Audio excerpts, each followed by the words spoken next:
lui qui est la parole vivante, lui qui est l'amour de Dieu, lui qui a tout abandonné pour venir nous donner de la vie, un espoir et la vie éternelle. Lui seul, Jésus, Yeshua. Je pourrais avoir ma Bible.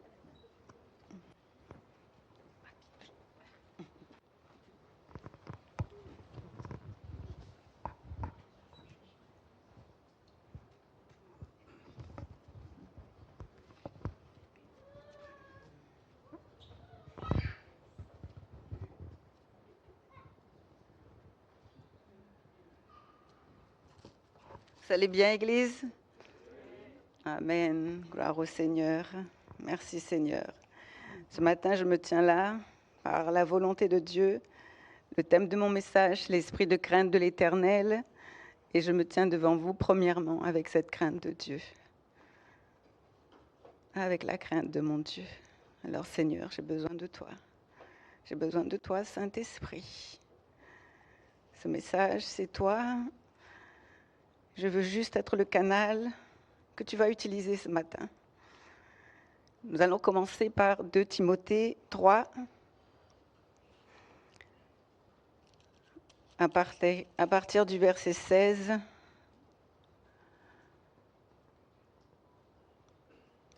« 2 Timothée 3, à partir du verset 16. « Toute écriture est inspirée de Dieu et utile pour enseigner, pour convaincre, pour corriger, pour instruire dans la justice, afin que l'homme de Dieu soit accompli et propre à toute bonne œuvre. » Alléluia. Toute écriture est inspirée de Dieu, utile pour enseigner, pour convaincre, pour corriger, pour instruire dans la justice, afin que l'homme de Dieu soit accompli et propre à toute bonne œuvre. Alors ce matin, bien-aimés, ne regardez pas le canal, concentrez-vous sur la parole de Dieu. Les yeux centrés sur lui, qui est la parole, la vérité et la vie. Ne regardez pas Claire qui vous parle, écoutez la parole de Dieu. La parole du Seigneur, l'Éternel. Il n'a pas changé, il est le même hier, aujourd'hui, éternellement, il demeure le même. Le Seigneur, il est bon, oui, il est miséricordieux, mais il est aussi un juste juge. Un juste juge. Aussi bien qu'il y a l'amour de Dieu, il y a aussi un jugement, il y a aussi l'enfer, il y a la mort et la vie. Notre Seigneur, il est venu, il a commencé à donner la parole, le tribunal de Christ. Il a encore donné la parole sur la gloire. Il a continué à chercher, à aspirer, à avoir faim, à avoir soif. Et aujourd'hui, nous sommes une église qui va être utilisée pour le réveil, parce que l'église Source de Vie est une église participante du réveil. Amen.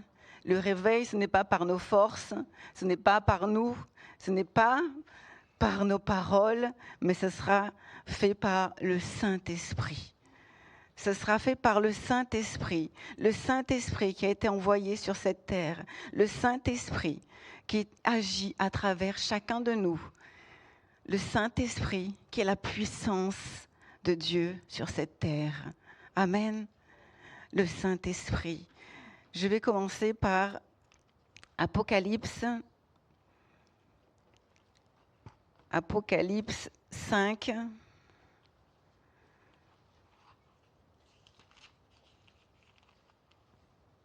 Verset 6. Avant d'arriver au prophète messianique, je vais vous démontrer que le Seigneur Jésus, quand il est venu sur cette terre, il est venu emmener le royaume de sa justice. Il est venu accomplir. Alors, Apocalypse, chapitre 5, au verset 6. « Et je vis au milieu du trône », c'est Jean qui parle, Jean a eu la révélation. Apocalypse, c'est révélation. Il a eu la révélation de l'agneau qui est là-haut.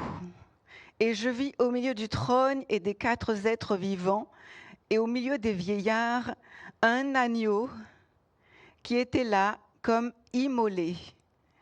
Il avait 7 cornes et 7 yeux, qui sont les 7 esprits de Dieu envoyés par toute la terre.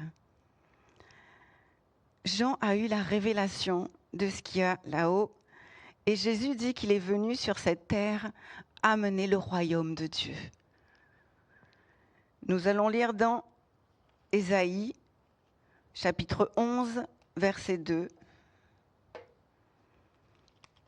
Ésaïe, le prophète messianique, a utilisé pour nous annoncer l'arrivée du Messie.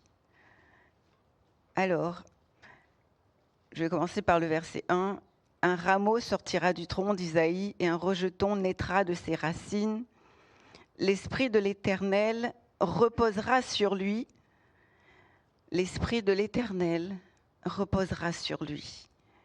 Esprit de sagesse, d'intelligence, esprit de conseil et de force, esprit de connaissance et de crainte de l'Éternel. » On parle de Jésus, le Messie, l'agneau. Vous savez, quand il est arrivé sur cette terre, on a dit « Voici l'agneau ».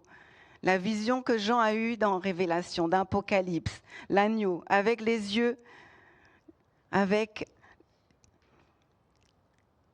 la parole de Dieu nous dit les 7 esprits du Seigneur, les 7 esprits. Est-ce que maintenant, je suis venue ce matin vous mettre dans la confusion pour dire qu'il n'y a plus un seul esprit, mais 7 ? Non. Le Saint-Esprit avec les 7 dimensions, avec 7 manifestations. Amen. 7, c'est un chiffre pour la perfection, pour l'intégralité divine, pour la complétude, la plénitude en un seul.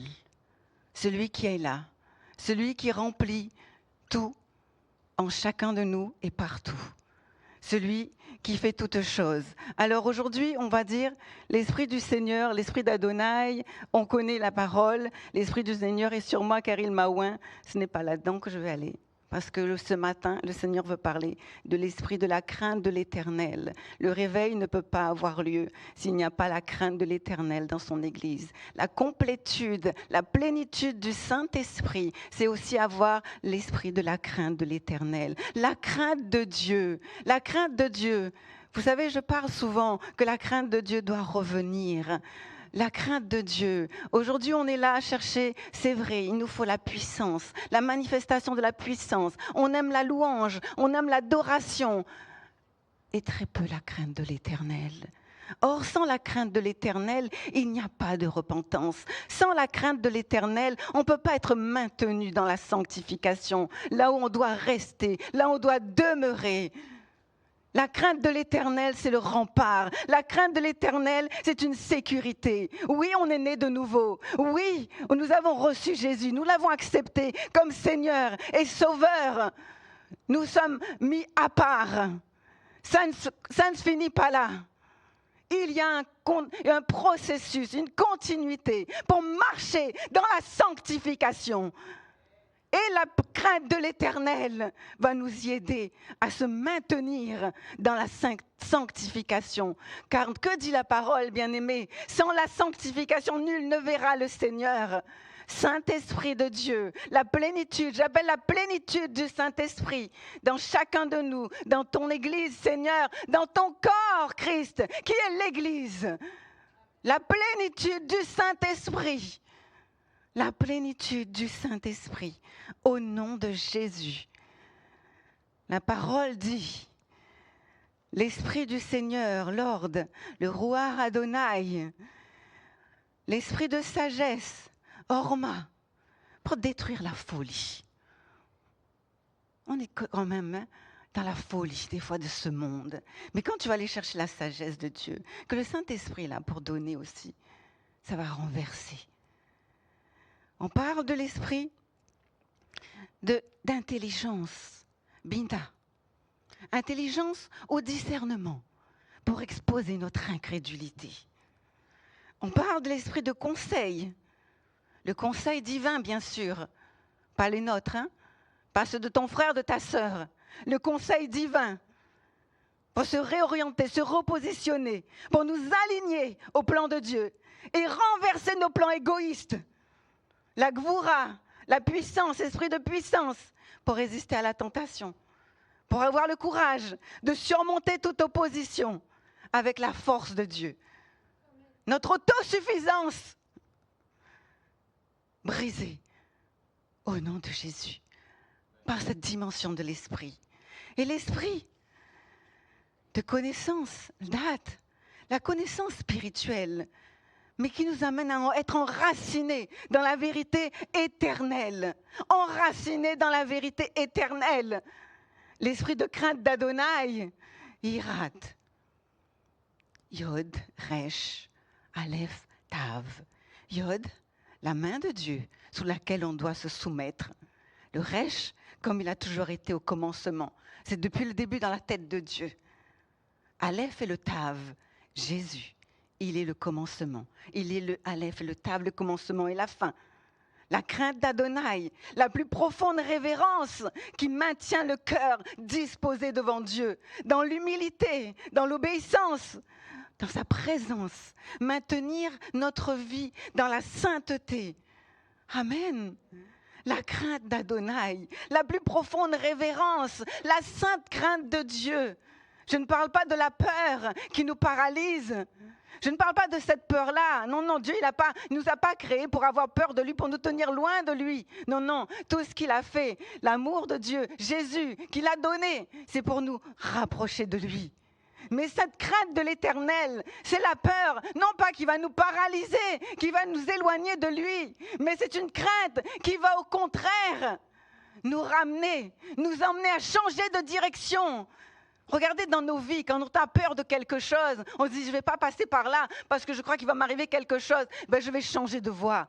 Je veux dire, je ne passerai pas par là parce que j'ai l'impression qu'il va m'arriver quelque chose, je change de voie. Donc la sainte crainte de l'Éternel, ce n'est pas la peur qui te paralyse, c'est cette peur qui va nous permettre de changer de direction, de changer de conduite, de revenir à Dieu. Revenir à Dieu. Alléluia. Alléluia. Merci Seigneur. La sainte crainte de l'Éternel, on dit qu'il est exalté, le roi est au-dessus des cieux. Est-ce qu'on s'entend? Est-ce qu'on le s'entend? Est-ce qu'on vit? Le roi est au-dessus des cieux. On dit le roi qui a quitté son ciel de gloire, le roi qui est venu emmener son royaume de justice sur cette terre. Le roi. Nous sommes ses sujets, nous sommes... Oui, on dit, il nous appelle amis. Est-ce qu'il est notre pote pour autant? Est-ce qu'il est notre pote? Quand on vient dans la présence de Dieu, est-ce qu'on vient dans une révérence devant lui, devant sa sainteté, devant sa grandeur? Ou bien c'est mon pote, salut pote. Alléluia. Est-ce que c'est vrai ou c'est pas vrai? Est-ce que la sainte crainte de Dieu, c'est plus clair?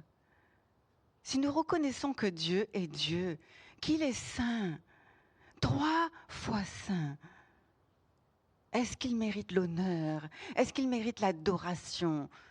Est-ce qu'il mérite vraiment qu'on se positionne en attitude de révérence? La révérence à notre Dieu, la révérence à notre roi. Alléluia. Amen. Seigneur, j'ai besoin de toi. Seigneur. J'ai besoin de toi, Seigneur, j'ai besoin de toi. Alors, pas cette peur qui paralyse, mais une peur qui nous fait changer de direction. Dans Ézéchiel 33, 11, vous savez, le Seigneur, il est amour. Et il dit, ce que je désire, ce n'est pas que le méchant meure, c'est qu'il change de conduite et qu'il vive. Revenez de votre mauvaise voie. Ce matin, ce n'est pas un jugement, ce n'est pas une accusation. C'est juste que nous savons que nous vivons dans un temps d'accélération. Nous voyons vraiment les bouleversements, nous voyons les changements moraux. Nous voyons vraiment, on est dans ce temps où le mal est appelé bien. Mais maintenant, quand on a la crainte de l'Éternel, c'est pourquoi moi, j'ai laissé l'esprit de sagesse, l'esprit d'intelligence, l'esprit de conseil pour rester sur l'esprit de crainte de l'Éternel. Parce que c'est de cette dimension de l'esprit, du Saint-Esprit dont nous avons besoin. Sans lui, nous ne pouvons pas aller évangéliser. Sans lui, il n'y a pas de repentance. Sans lui, il n'y a pas de conviction de péché. Quand on dit on change de conduite, c'est revenir à Dieu, revenir.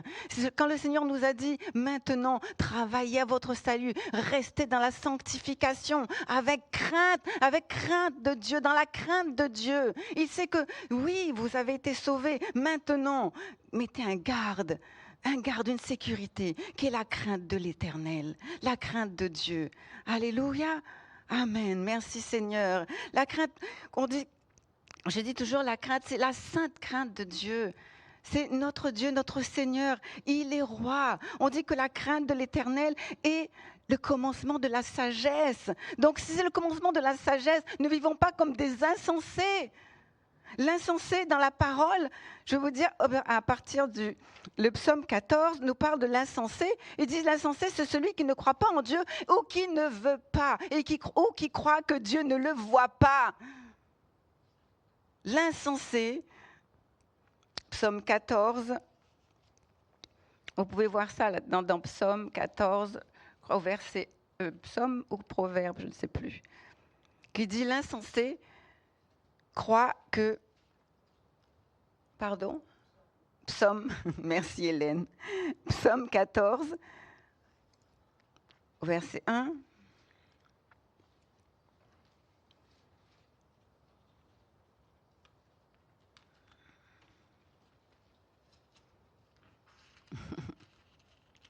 l'insensé dit en son cœur, il n'y a pas... Amen. Après, l'insensé dit en son cœur, il n'y a point de Dieu. Ils se sont corrompus, ils ont commis des actions abominables. Il n'en est aucun qui fasse le bien. Moi, dans ma version, au niveau de la traduction hébraïque, c'est l'insensé, c'est celui qui croit pas en Dieu, que celui qui croit que Dieu ne le voit pas. Amen. Que Dieu ne le voit pas. Mais, bien-aimés, Dieu est omniscient, omniprésent. Il n'y a rien de caché devant lui. Tout ce que nous allons faire, il le voit. Tout ce que nous parlons dans le secret, il entend. Il entend. Donc, est-ce qu'on doit avoir cette crainte de l'Éternel en la présence seulement quand on est dans l'église, en présence des pasteurs, en présence d'un frère ou d'une sœur, ou constamment? Nous devons avoir la sainte crainte de l'Éternel en continu, continuellement, reconnaissant que Dieu est vivant. Dieu est vivant, il voit, il n'est pas un Dieu mort, il est un Dieu vivant, véritable. Il entend et il voit tout ce que nous faisons, tout ce que nous disons. On va dire que quand on parle de la crainte de l'Éternel, je vous ai dit, nul ne peut se tenir dans sa présence et rester de même.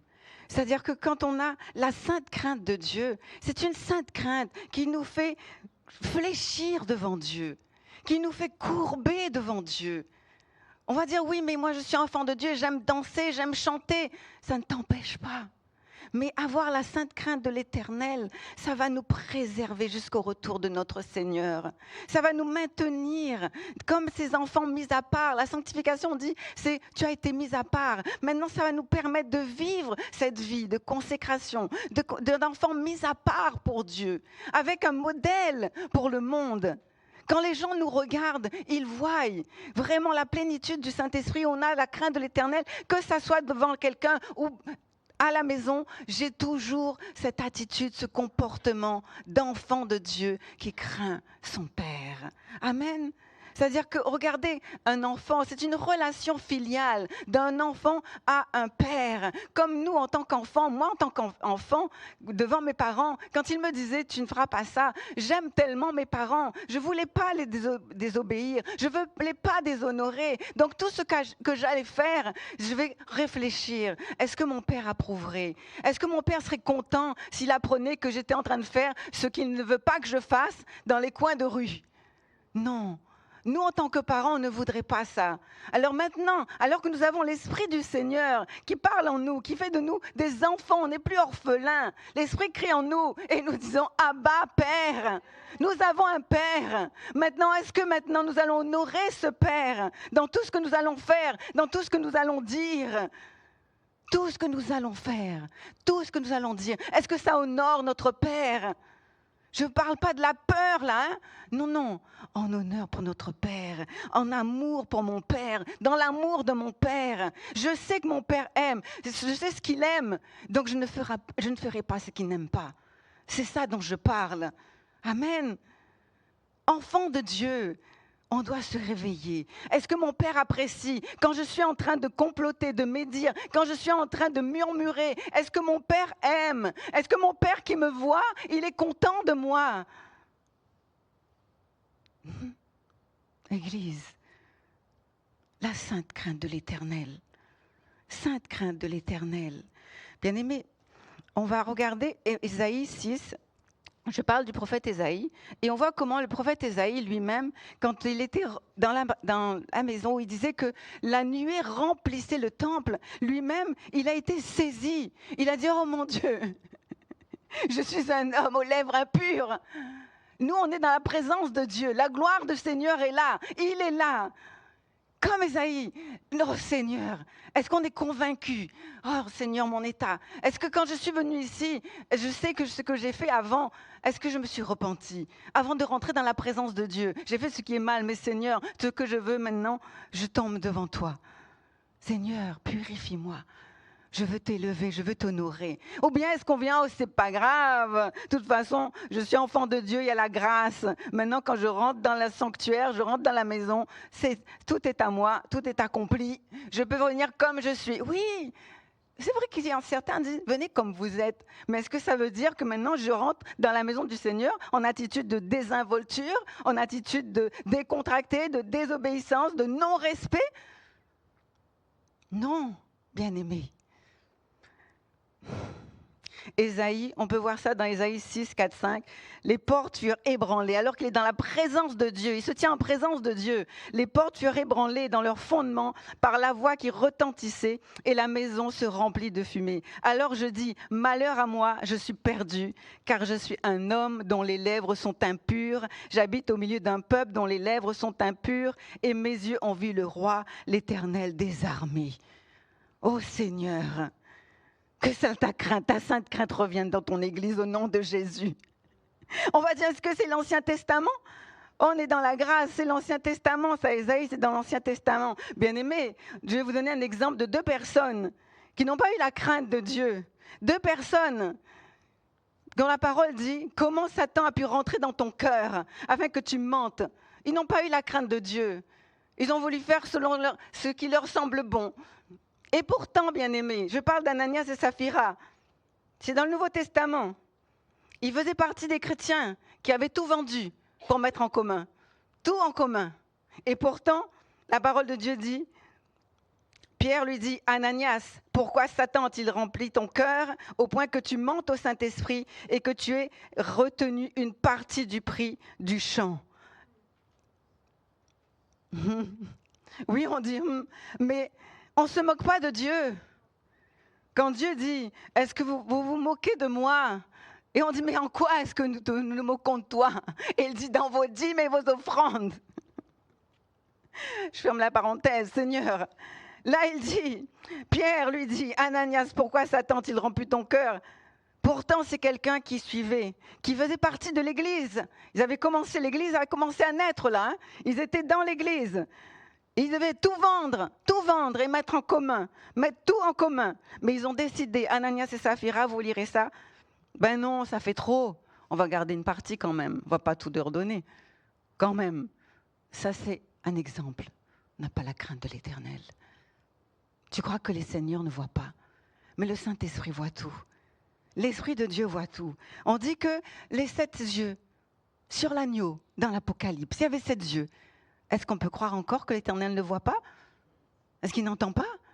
Les 7 yeux, les 7 esprits ont été envoyés sur la terre et on agit comme si que Dieu ne voyait pas, comme si que Dieu n'entendait pas. Seigneur. Alors nous voyons que là, Ananias et Saphira sont morts parce qu'ils ont menti au Saint-Esprit. Mais là, à l'heure que nous sommes, je ne vais pas vous faire peur pour vous dire vous allez mourir. Non, non. Voyez ça comme si on continue. Il y a la mort spirituelle. Ce n'est pas la mort physique, mais la mort spirituelle. Parce qu'on ne se moque pas de Dieu. On ne trompe pas Dieu. Il a dit, vous me trompez. Dieu dit, vous me trompez. C'est Dieu qui le dit. Alors, comment reconnaît-on une église qui n'a pas la crainte de Dieu? Parce que certainement, certains, vous allez dire, oui, mais moi, j'ai la plénitude du Saint-Esprit. Je suis rempli du Saint-Esprit. Je veux te dire que si tu n'as pas la plénitude du Saint-Esprit, pour avoir la plénitude du Saint-Esprit, il faut avoir les 7 manifestations de l'Esprit du Messie, l'Esprit de Christ que je viens de parler, dont je viens de parler. Donc, si tu n'es pas rempli, si on n'est pas rempli de la plénitude du Saint-Esprit, de ces 7 manifestations, on est partiellement vide. Donc, le partiellement vide, qui l'occupe? Amen. Comme la parenthèse. Alors, une église où on peut voir qu'il n'y a pas la crainte de Dieu. Une église où il y a de l'insouciance. Pas grave, venez comme vous êtes. De la désinvolture qui se manifeste par une immaturité spirituelle. Une liberté un peu insolente. D'une légèreté excessive, sans retenue.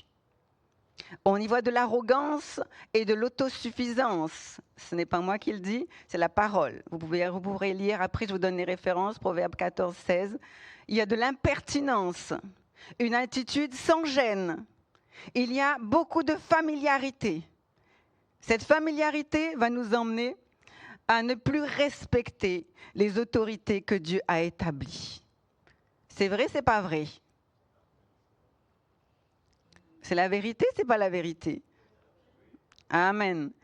Murmure, médisance, calomnie, non-respect des engagements pris devant le Seigneur. Ecclésiaste 5.3, on va le lire celui-là. Non-respect des engagements pris devant le Seigneur. Ecclésiaste chapitre 5, verset 3. Pour que nous puissions prier. Lorsque tu as fait un vœu à Dieu, ne tarde pas à l'accomplir, car il n'aime pas les insensés. Accomplis le vœu que tu as fait. Amen. Le non-respect du nom divin. Alors que Dieu a donné des ordonnances, il a donné des lois, il a donné les 10 commandements, il a bien donné, tu ne prendras pas point le nom de l'Éternel, ton Dieu, en vain. Exode 27. Pas la peine de le mettre, Abby. Alors, comment est-ce qu'on prend le nom de Dieu en vain dans une église? Qu'on voit qu'on n'a pas la crainte de Dieu. On arrive dans une église, on est envoyé par Dieu. C'est Dieu qui m'a envoyé, qui m'a dit, j'irai dans cette église, là tu iras et tu travailleras là, tu mettras tes dons et tes talents au service de l'église. Alléluia, merci Seigneur. Mais quand on est dans l'église, où nous sommes des pierres vivantes, les 2 pierres qui travaillent ensemble vont se frotter. C'est le travail du caractère. Que veut faire le Saint-Esprit? Qu'est-ce qu'on a dit? Bâtir Christ. Que Christ soit formé dans chacun de nous. Ça va faire mal. Ça veut dire comment il va nous former, comment il va former Christ en nous.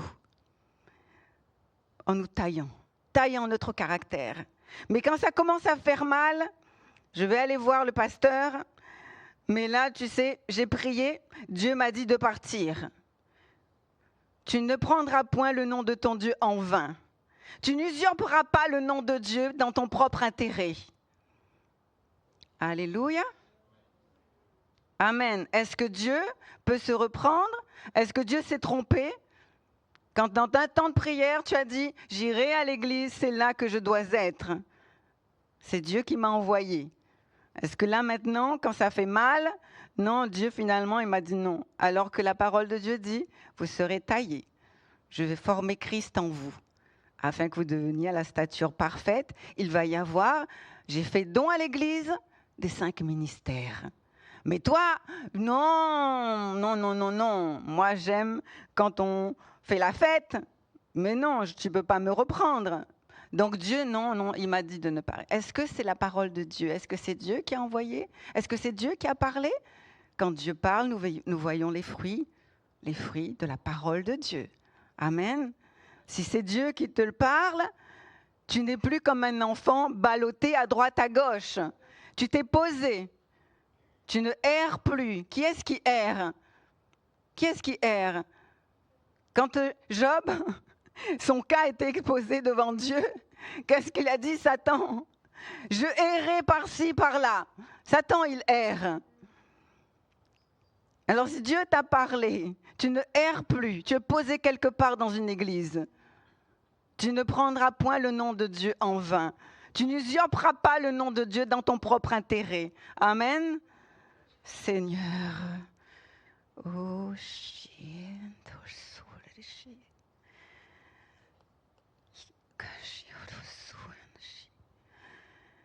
la parole de Dieu dit que la crainte de Dieu, c'est le commencement de la sagesse. Tous ceux qui l'observent ont une raison saine. Une raison saine. Sa gloire subsiste à jamais. Psaume 111, 10. Le commencement de la sagesse, c'est la crainte d'Adonai. Tous ceux qui vivent par elle acquièrent du bon sens. Acquièrent du bon sens. Nous ne sommes pas nés pour vivre comme des insensés. Nous sommes nés pour être remplis, pas partiellement vides.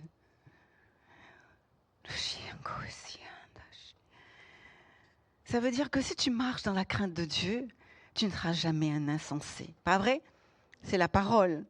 Puisque le commencement de la sagesse, la crainte d'Adonai, tous ceux qui l'observent ont une raison saine, acquièrent du bon sens. Si tu ne marches pas dans la crainte de Dieu, tu es un insensé donc. Qu'est-ce qu'un insensé? On a dit celui qui, ayant reçu la révélation de Dieu, n'y croit pas ou ne veut pas vivre selon elle. Moi, je veux continuer à vivre comme moi je le veux. Alléluia. Seigneur, on a besoin de toi, Saint-Esprit. On a besoin de toi. Tu ne veux pas vivre selon la révélation. Tu veux vivre selon toi, selon ton bon sens. Comme les gens du monde. Sauf qu'on n'est plus des gens du monde.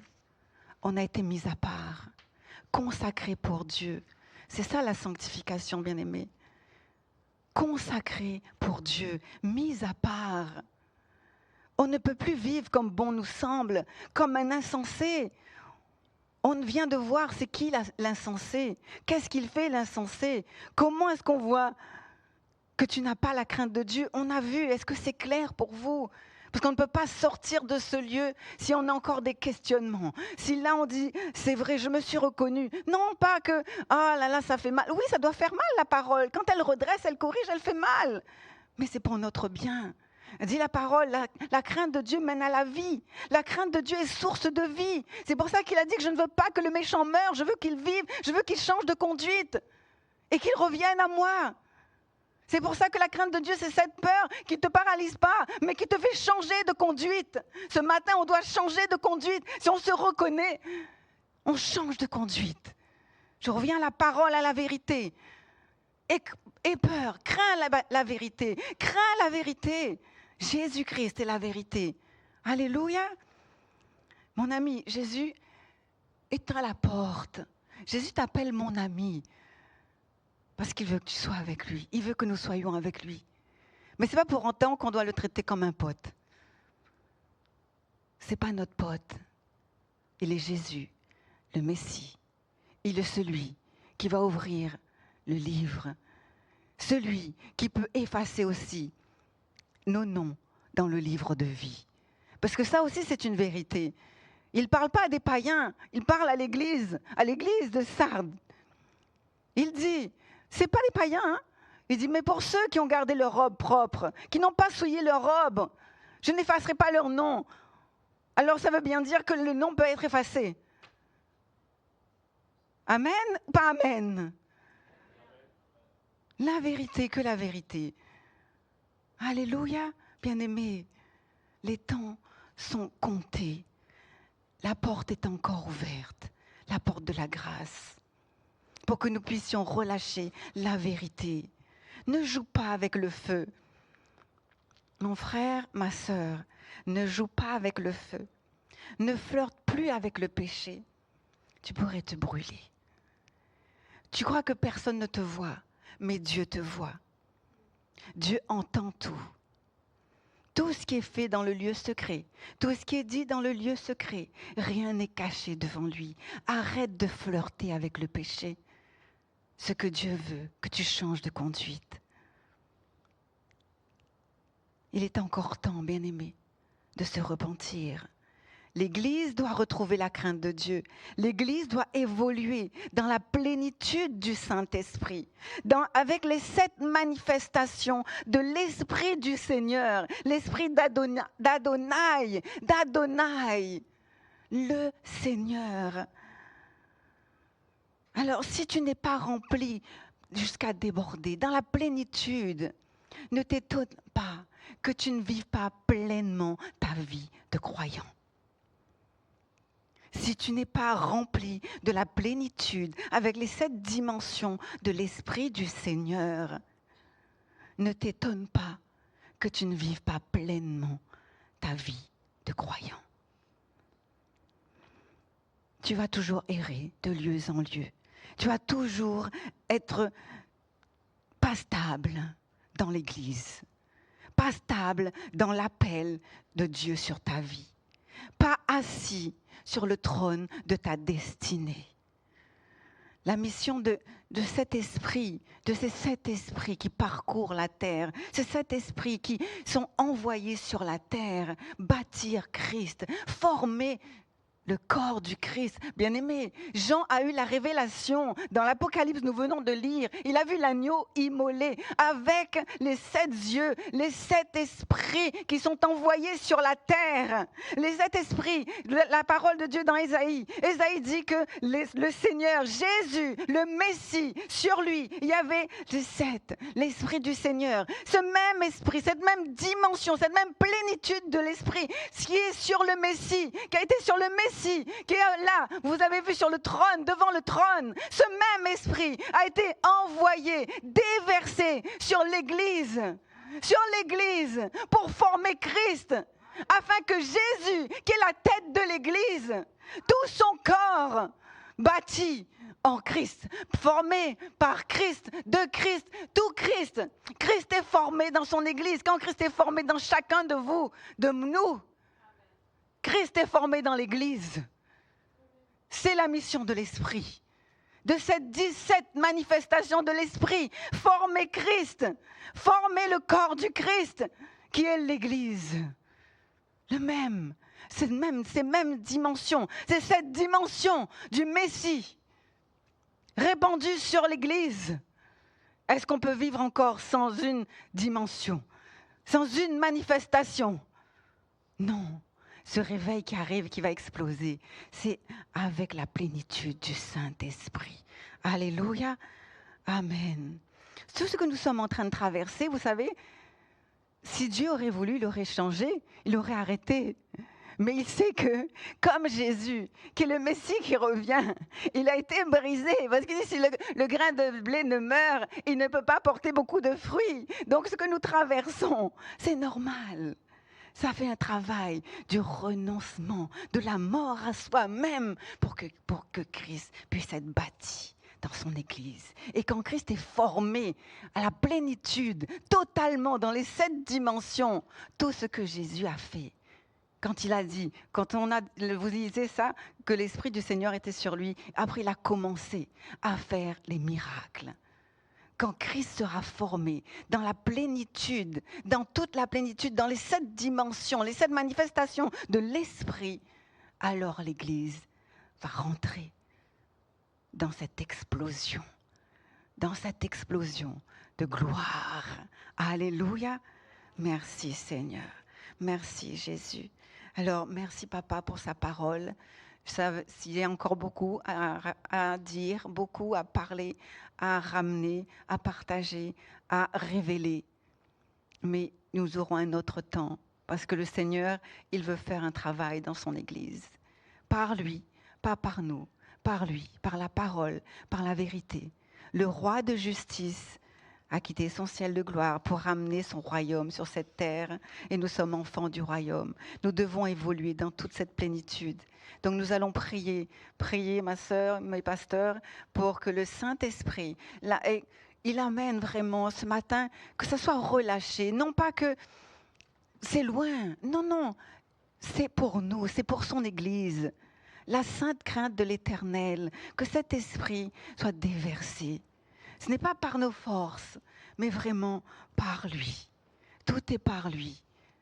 Le Saint-Esprit a une mission, il va l'accomplir. Alors que le Seigneur vraiment continue son œuvre dans chacun de nous, afin que son Église puisse rentrer pleinement dans sa destinée en Christ. Amen. Merci, Papa. Alléluia.